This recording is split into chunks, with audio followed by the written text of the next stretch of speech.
Bonjour, merci d'être là. Merci à Grégoire Vitry et à l'Acte de m'offrir ce temps de parole. Je précise que je collabore avec l'Acte, enfin à la démarche de recherche mise en place par l'Acte pour proposer en fait de mettre en avant les thérapies brèves issues de l'école de Palo Alto, de montrer quelle est leur efficacité et dans quel domaine, avec un processus de recherche très construit. Donc je participe à cela, je tiens à le préciser. Alors, je vais vous présenter de façon très succincte, parce que le temps est court, un sujet qui est vaste, qui est lourd et chargé, qui est un des sujets sur lesquels nous travaillons au réseau Orphée, puisque nous sommes spécialisés sur les problématiques scolaires, c'est le harcèlement à l'école. Donc, je vais l'aborder par l'angle d'une notion. J'ai choisi cette notion-là pour l'aborder. On aurait pu partir d'autres choses, on aurait pu partir des émotions, on aurait pu partir d'autres angles d'attaque, mais j'ai choisi celui-ci, qui est les deux notions, enfin la notion d'escalade symétrique et escalade complémentaire, que l'on doit à Gregory Bateson. On les trouve dans Vers une écologie de l'esprit, tome 1. Alors pourquoi je pars de là? Parce que tout simplement, la plupart du temps, dans les problématiques de harcèlement, on assiste à des escalades complémentaires. C'est presque toujours le cas, avec des exceptions dont je parlerai.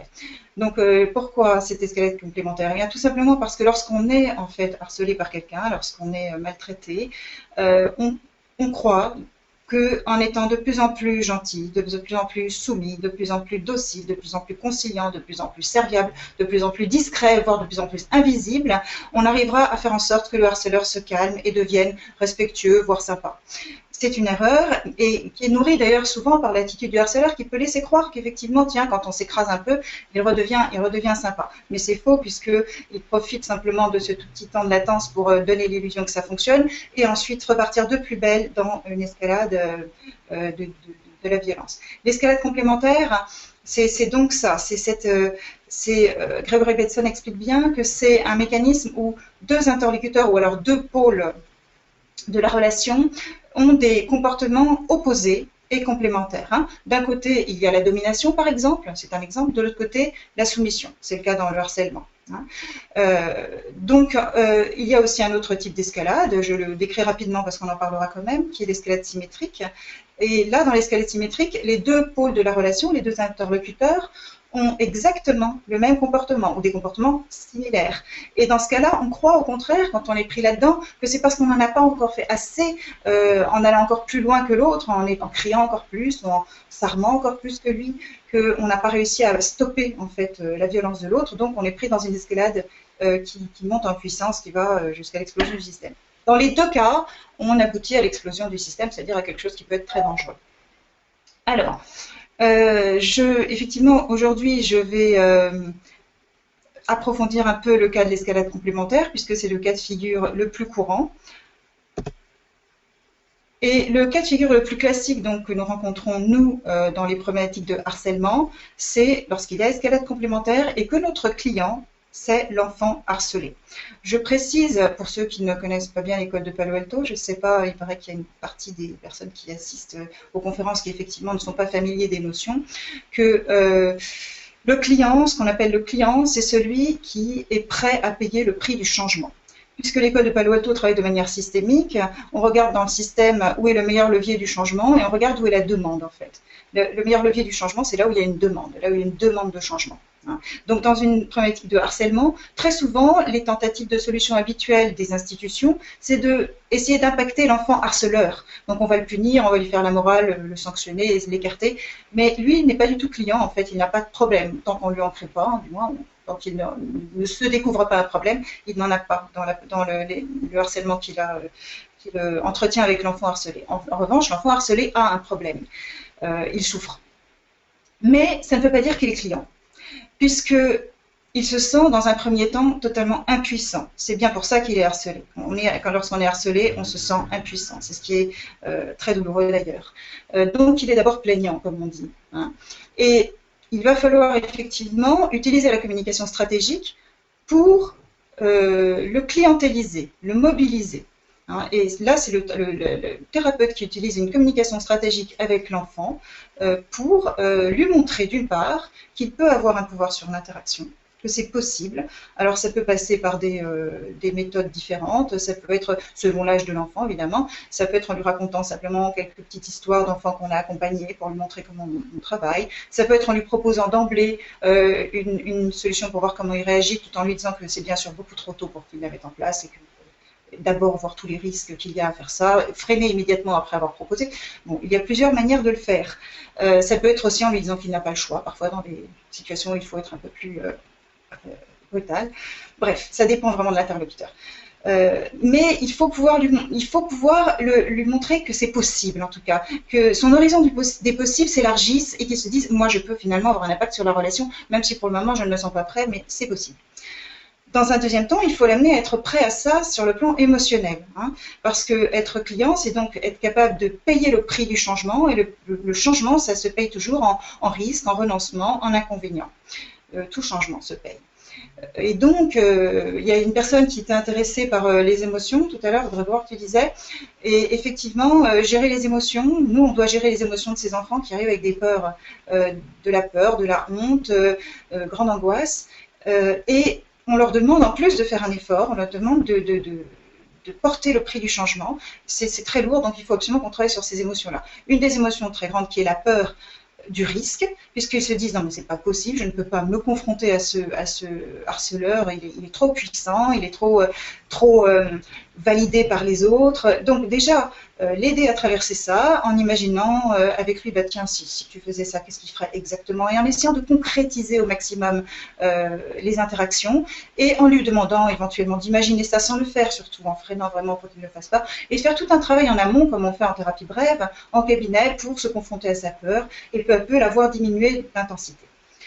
Parfois, c'est un travail plus sur le renoncement qu'il faut faire, du moins dans un premier temps, pour que l'enfant tout simplement soit capable de renoncer à une relation maltraitante et donc à accepter une forme de solitude, puisqu'il est bien connu que le harcèlement, c'est la plupart du temps entre amis, entre guillemets. Hein. Donc, renoncer à la relation, c'est souvent se retrouver dans la solitude. Mais parfois, c'est le prix à payer pour sortir de la maltraitance. Dans ce cas, il y a un travail à faire sur le renoncement, sur l'acceptation de la solitude et l'angoisse liée à la solitude. Donc, on travaille à nouveau sur toutes ces émotions. Voilà, je vais très vite parce qu'on n'a pas beaucoup de temps, mais ça, c'est vraiment un travail de base extrêmement important qui permet à un moment d'avoir un enfant qui est client, en fait, qui a envie, en tout cas qui fait les tâches qu'on lui donne et qui change quand même de posture, qui voit ses émotions se modifier, et qui change de vision du monde. Hein. La communication stratégique avec lui, avec l'enfant, c'est pour lui permettre de changer de posture et de changer de vision du monde. Pour qu'à un moment, on arrive à la deuxième étape, qui est de sortir de cette escalade complémentaire et de lui permettre, au lieu de descendre de plus en plus dans la position basse, ce qui excite de plus en plus le harceleur à monter dans sa position haute, de lui permettre de remonter justement en position haute. Hein. Pour qu'il puisse faire ça face à son harceleur, on doit lui apprendre en fait à le faire. C'est impossible de le faire lorsqu'on est en souffrance et d'inventer tout seul ses solutions, c'est vraiment pas possible. On doit vraiment lui donner les méthodes, de façon extrêmement précise, les paroles à prononcer, les attitudes à avoir. On doit le guider dans tous ses pas parce que c'est très très difficile à faire. C'est comme un soldat qui va aller se battre sur un champ de bataille. Donc il lui faut beaucoup de courage, il faut pouvoir lui donner des moyens suffisamment rassurants. Sachant que se défendre de manière stratégique, ça consiste à utiliser le contenu de l'agression et rien que le contenu de l'agression pour construire ensuite un recadrage qui mette l'agresseur mal à l'aise. Hein. Donc, si on utilise autre chose que le contenu de l'agression, si on attaque son harceleur avec autre chose que le contenu de l'agression, on risque de faire un faux pas et d'être pris en faute soi-même. Donc, c'est vraiment très important. Une insulte doit être acceptée, prise et recadrée de telle sorte à ce que ce soit le harceleur qui soit mal à l'aise d'avoir proféré cette insulte. Donc c'est tout le travail sur le recadrage finalement. Ça c'est un sujet à part entière, j'ai pas le temps de l'aborder dans le détail parce que ce serait trop donner des ficelles trop grossières qui pourraient être mal utilisées, je préfère pas.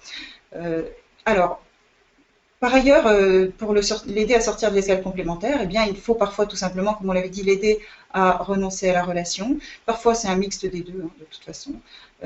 Et ce travail de renoncer à la relation est en soi un travail qu'on fait non seulement en cabinet, mais pour lequel on accompagne aussi l'enfant dans sa relation avec le harceleur, puisque le harceleur va souvent chercher à maintenir l'enfant dans la relation parce qu'il lui est utile, hein, vu que le harceleur gagne en popularité à chaque fois qu'il montre qu'il est plus puissant qu'un autre.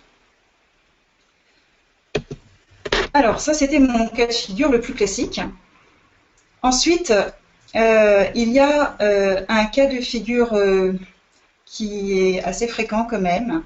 C'est quand l'enfant a pour problème principal l'attitude de ses parents. Vous m'entendez bien? Ouais. Non, quand il a pour problème principal l'attitude de ses parents. C'est-à-dire que les parents sont tellement mobilisés pour sauver leur enfant de la maltraitance que l'enfant ne veut plus être client lui-même, en fait. Les parents prennent trop de place, ils sont clients à sa place. Il y a en général à peu près deux cas de figure qui parfois sont superposés. Il y a les parents qui agissent directement sur l'agresseur, qui vont aller gronder l'enfant en question, ou qui vont passer un coup de fil à la famille, et qui vont eux-mêmes se montrer souvent assez agressifs. La plupart du temps, dans ce cas-là, l'enfant est mal à l'aise parce qu'il sent bien que c'est très maladroit de faire ça et que ça le dévalorise en fait d'autant plus et que ce ne sera pas efficace. Donc il est en général très mal à l'aise et du coup il va se taire, il ne dira plus rien à ses parents. Donc on a un enfant dont on ne connaît même plus les souffrances, qui ne fera plus confiance aux adultes en fait, hein. Ça c'est un des problèmes qui fait qu'on n'a pas de clients.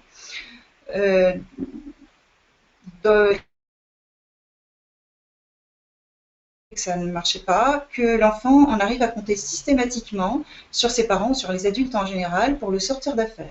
Et que du coup, il ait du mal à être mobilisable lui-même, qu'il n'ait pas envie de ça. Il a envie que nous aussi, en tant que thérapeute, encore une fois, on intervienne pour agir à sa place.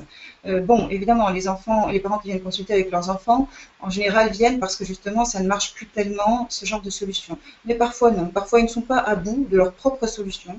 Donc, quand les gens ne sont pas au bout de leur solution, c'est pas toujours facile de les aider. Il faut parfois les laisser aller au bout de leur tentative de solution. Parce que tant que l'enfant est convaincu que ce sont les adultes qui vont le sauver, on ne peut pas vraiment le mobiliser lui-même. Ensuite, il y a ces parents qui, et on en voit de plus en plus, nous en consultation, ont entendu parler du fait qu'il fallait sortir de l'escalade complémentaire en reprenant une position haute, en étant capable, voilà, et qui du coup envoient à leur enfant l'injonction de se défendre et qui lui disent mais enfant défends-toi, te laisse pas faire. Moi quand j'avais ton âge, je faisais ci, je faisais ça. Et ces parents-là, malheureusement, n'aident pas du tout leur enfant. Enfin, bon, parfois ça peut marcher, dans ce cas évidemment on ne les voit même pas, ils ne viennent pas en consultation, tant mieux quand ça marche, mais nous on en voit beaucoup avec lesquels ça ne marche pas. Tout simplement parce que autant l'enfant a besoin d'avoir une autorisation de se défendre de la part de ses parents, effectivement il ne faut pas que les parents aient une vision du monde telle que l'enfant n'ait pas du tout le droit de se défendre, donc l'enfant a besoin d'avoir une autorisation, mais l'autorisation ça permet l'alternative, hein, ça permet de le faire ou de ne pas le faire, donc ça laisse la liberté, et donc la liberté veut dire la compétence, la dignité et donc la valorisation de soi. Alors que l'injonction, ça veut dire je sais mieux que toi, tu dois faire ça, je le sais mieux que toi. C'est extrêmement dévalorisant, c'est coinçant, c'est quelque chose qui bride et qui, au contraire, dévalorise l'enfant davantage. Et en faisant ça, comme en agissant d'ailleurs directement sur l'agresseur sans demander l'avis de l'enfant, les parents, malheureusement, entrent dans le même système de maltraitance que le harceleur lui-même, puisque, sans le vouloir, avec tout leur amour et toute leur bienveillance, ils envoient à l'enfant un message de l'ordre « tu n'es pas capable, en fait, toi, de savoir ce qui est bon de le faire. Je sais mieux que toi, je suis plus compétent que toi. » Et l'enfant vit au quotidien avec son harceleur cette dévalorisation où un père, en fait, quelqu'un qui lui est parfaitement à égalité, normalement, ne cesse de lui envoyer le message « tu ne vaux rien, tu es inférieur à moi ». Donc, c'est pour ça, quand les parents entrent dans ce genre de tentative de solution, malgré tout l'amour qu'ils ont pour leur enfant, ils participent à sa souffrance et il faut avant tout, dans ce cas, travailler avec les parents pour qu'ils arrêtent complètement de faire ça et même qu'ils fassent à l'inverse. Et alors, le dernier, là, je vais présenter des cas plus exceptionnels. je le présente parce que je veux surtout insister sur le fait qu'on ne doit jamais comment dire, traiter les questions de harcèlement de manière trop automatique. Sinon, on risque d'aggraver la situation. Et il peut arriver qu'on observe une escalade symétrique. Les leçons d'escalade symétrique et escalade complémentaire, j'espère que je les ai clairement expliquées. Je pense qu'elles peuvent servir aux personnes qui parlaient des problématiques en entreprise et qui sont en conflit, que ce soit avec leur direction ou avec les personnes qui travaillent avec elles. C'est intéressant d'observer si vous êtes pris dans une escalade complémentaire ou une escalade symétrique. Parce qu'en réalité, de manière très mécanique, il faut déjà faire l'inverse. Si on est dans une escalade symétrique, alors il va falloir faire redescendre en position basse, ce qui fera redescendre aussi en position basse. Donc, de manière assez exceptionnelle, on peut trouver des situations de harcèlement où il y a effectivement une escalade symétrique. Tout simplement parce que l'enfant harcelé cherche à se défendre, parfois même stratégiquement, mais qu'il échoue à renverser l'interaction et que donc il reste quand même celui qui est maltraité. Pour illustrer ça, je vais vous raconter une petite histoire, sachant que c'est une possibilité d'arriver à l'escalade symétrique, ce n'est pas la seule. Voilà, c'est l'histoire de Lucie, qui ne s'appelle pas Lucie dans la réalité, vous vous en doutez bien, et qui avait une sœur, qui a une sœur aînée que nous avons suivie pour une problématique de harcèlement, et donc qui a appris avec nous à se défendre face à son agresseur de manière stratégique et donc efficace, et qui a dit à sa petite sœur, mais pas de souci, tu vas voir, on va la moucher celle-là, et puis elle va arrêter de te nuire comme ça.